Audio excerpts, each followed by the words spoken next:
These are the questions that we hear systems asking themselves when we're in the room with them. These are the types of things that they're trying to answer, and these are some of the solutions that they're trying to solve. First and foremost, and we've gotten this question a couple of times, is, this is not an easy time economically, and state budgets are being cut left and right. And so online learning can provide a very viable solution to help you maintain your programmatic offerings. If you're losing teachers for whatever reason, online learning can be a great supplement or adjunct to what you're doing instructionally. But these questions are certainly not the totality of what systems ask themselves, but they're a good overview of what we hear in the marketplace.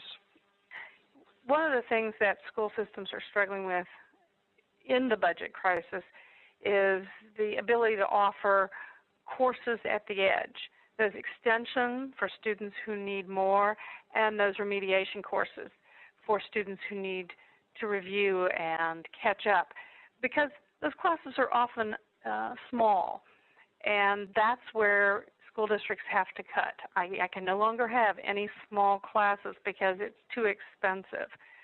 As you said, online learning then provides a very nice opportunity to rethink that and make sure that you can help children at both ends, students at both ends of that spectrum, by offering a full and complete curriculum. And technologically, all the school system really needs is a computer and an internet connection. That's all they need to start with a virtual learning program. The vast majority of school classrooms in this country are now connected to the internet, and I've generally found access to the hardware is not the problem. That school districts have computer labs, have access. It's getting sort of your head in a different place and thinking about school in a different way. So we are, as we mentioned a little earlier, at the beginning of this very interesting disruptive innovation that's making us think about things in a different way, one, because we're in pain, but also because our audience has changed and now the solution has changed. We have a series of white papers and tools available to download if you want to understand better how you can work with either credit recovery or how curriculum is designed, or even some case studies that would explain in a little more depth and probably a little more organized way the things we've been talking about. Some of the questions that we've received, Kathy, maybe you'll be able to answer this. Is the gap between turning in homework getting shorter for online students? It's a very sort of interesting. A teacher must have asked that question. Well, the ability to ask for the homework is a lot easier because you send the message just to the one student.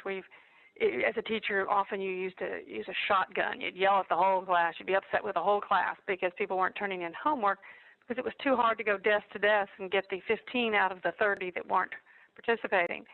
This way, at least you're being more strategic in who you talk to, when you know that they haven't turned it in, and it's a better chance of getting some follow-up. But I can tell you this. And by the way, let me also add, you also get to talk to their parents. Now, not all parents have an email, but an amazing amount have a cell phone and accept text pages and messages. So the teacher now can get that parent in the loop, which is very powerful for getting kids to participate. In talking to one of our team members in the early part of this month, we were looking at our instructional hours and workload from the month of May, and we saw a spike that we weren't expecting to see. And several of us were scratching our heads, and one person who's been through this many times said, well, it's no different than we were when we were in school, right? All these students are turning in their assignments at the end of the semester. So teachers were busy, taking and grading assignments. And so in some cases, virtual learning is really revolutionizing how students are interacting with academics, and in other cases, students are up to the same old tricks. Yeah, students are students. You're exactly right. I did see a question posted that someone asked if students can take online classes during the school day in a bricks and mortar, and that is the perfect definition of a hybrid program. They can go into a classroom with a mentor or even a teacher and take content. Might have a whole room of kids working on math, but at different levels. You could also mix them by content area, and in some cases we've had a library aide just supervise the classroom. So it works very nicely in a brick-and-mortar program. Yeah, and the vast majority of the schools and systems that we support, it is what I think people would refer to as blended, where students are attending a brick-and-mortar site and consuming online learning. A lot of our partners will allow the course to follow the student at night and on the weekends home, and that's powerful for the students for all the reasons we talked about earlier. But they will lock down exams, so the exams need to be taken in a proctored environment on the school site. But that's not, that's a typical model that we're seeing across the country. One last question that I think is a great one, and we touched on this a little bit earlier.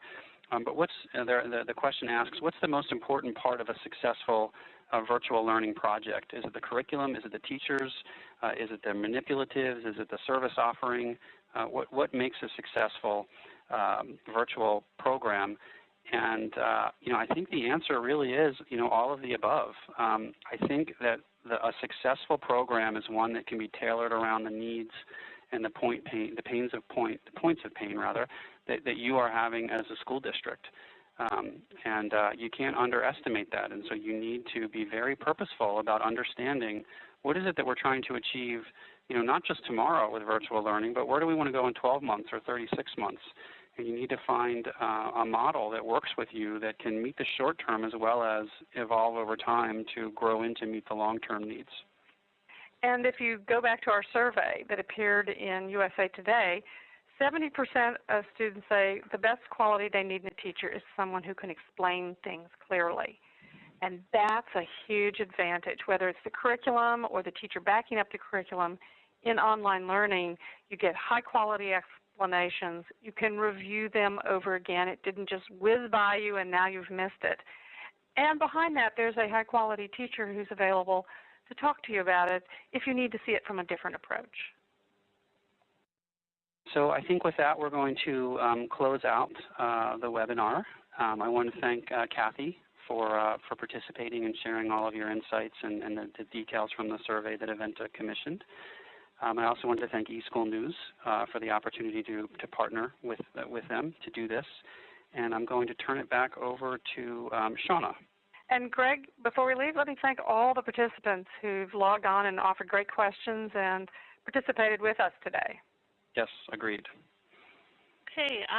Well, thank you, Kathy and Greg, for the wonderful presentation today, and thanks for everyone for attending and staying over since we ran a little bit late. So you all know that we'll be sending out a follow-up email with a link to the recorded webinar and PDF of the PowerPoint presentation for your records for follow-up. Thanks again, and everyone have a great afternoon. Bye-bye.